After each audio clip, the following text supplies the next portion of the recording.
নমস্কার বন্ধুরা, কেমন আছেন সবাই? মনুষ ওয়ার্ল্ডে আপনাদের সকলকে স্বাগত। সকাল 9:30 মতন বাজে, মাম্মাম আবার খেয়ে ঘুমিয়ে পড়েছে। তো আমি এখন বাড়ির কাজকর্মতে হাত দিয়েছি। তো এখন আমি কলপারে চলে আসলাম। এই যে মাম্মামের বাটি চামচ এগুলোকে ফোটাবো, তাই জন্য একটু সার্ফ দিয়ে ধুয়ে নিচ্ছি প্রথমে, তারপরে এগুলোকে ফোটাতে দেব। আর একটুখানি গরম জলও করতে হবে, কারণ ওকে উঠলেই খাওয়াতে হবে। গরম জলটা শেষ হয়ে গেছে। তো তারপরে আমি আমার আরও কিছু কাজ আছে, সেগুলোকে করব, তারপর নিজে খাওয়া দাওয়া করবো। তো অনেকখানি দেরিও হয়ে গেছে আজকে। মানে বাচ্চাটা একদম কোল থেকে নামতে চাইছে না, খুব শরীরটা খারাপ। তো দিদিভাইরাও আজকে চলে যাবে বিকালে 4:30 সময়। ওই জন্য মামনি সকাল সকাল রান্নাবান্না শুরু করে দিয়েছে। দিদিভাইও কাটাকুটি করে দিচ্ছে একটু আনাজপাতি। তো আমি এদিকে ফটাফট কাজগুলো সেরে নিচ্ছি। এই যে মামামের জামাগুলো ছিল, ওগুলোকে কেচে এবারে মিলে দেব। আর আমার কিছু জামা কাপড় ছিল, নিচেতে দিয়েছিলাম। এইগুলো না ওখানে জায়গায় হচ্ছিল না বলে ভাবলাম যে ওই ছোটো জামা কাপড়গুলো ওখানে দিয়ে দিই, আর আমার শাড়িগুলো একটু ছাদে দিয়ে দিই। তো এগুলো পরে ডক্টরের কাছে গিয়েছিলাম। আমি একটা পরেছিলাম, দিদিভাই একটা পরেছিল। সেই দিন থেকে কাচার সময় হয়নি। তো ভাবলাম আজকে একটু কেচে রোদে দিয়ে দিই, তারপর পরে আয়রন করে রাখবো। তো এই জন্য এখানে মিলে দিচ্ছি। তো নিচেতে এখন গিয়ে খাওয়া দাওয়া করবো, তারপরে মাম্মামকে উঠিয়ে খাওয়াবো। মাম্মাম যদি উঠে যায় তো তুলে খাওয়াবো। ভীষণ মনটা খারাপ। দিদিভাইরা অনেক দিন ছিল, আজকে চলে যাবে, ঘরটা ফাঁকা হয়ে যাবে, আমিও একা হয়ে যাব।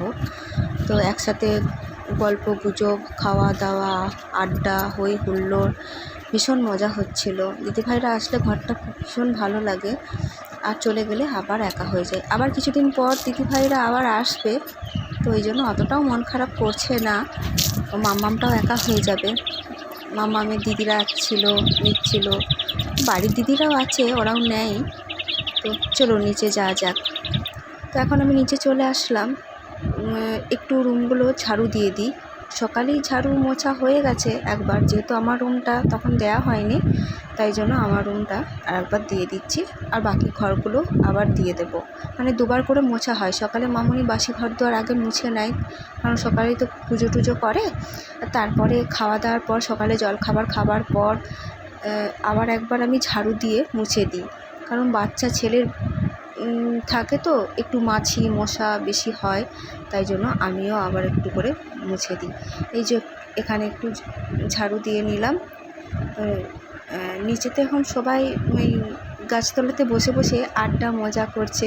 আমার না মনটা ওখানেই পড়ে আছে, মনে হচ্ছে কখন যাব, ওদের সাথে একটু মজা করব, একটু দাঁড়াবো। মাম্মামও ঘুম থেকে উঠে গেছে, তো ওকে আমি খাইয়ে দিয়েছি, দিয়ে ওদের দিদিভাইদের কাছে আছে। এখন আমি এই যে চলে আসলাম ঘরটা মুছাতে। এখন বাচ্চারা সব কচিকাচাগুলো ওই বাড়ির বাইরে আছে, তাহলে রুমগুলো একটু পরিষ্কার করে নেব, তাহলে কেউ আসবে না, রুমটা পরিষ্কারই থাকবে।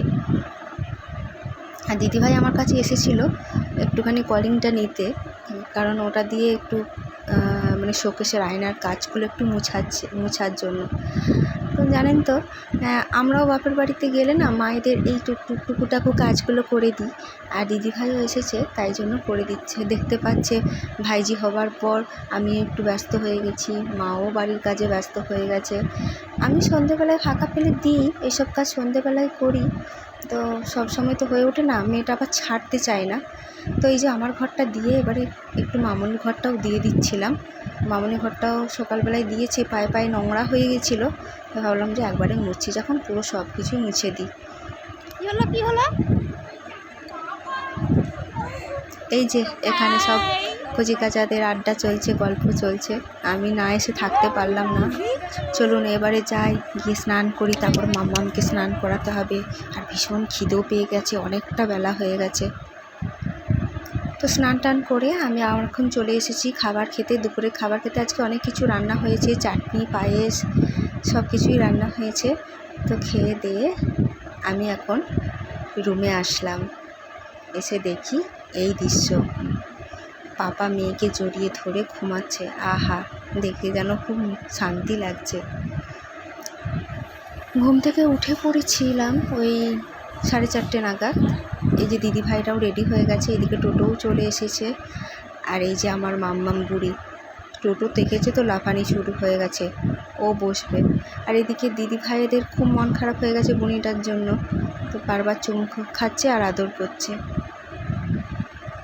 বাড়ি চলে যাচ্ছে তো বুনির জন্য মন খারাপ।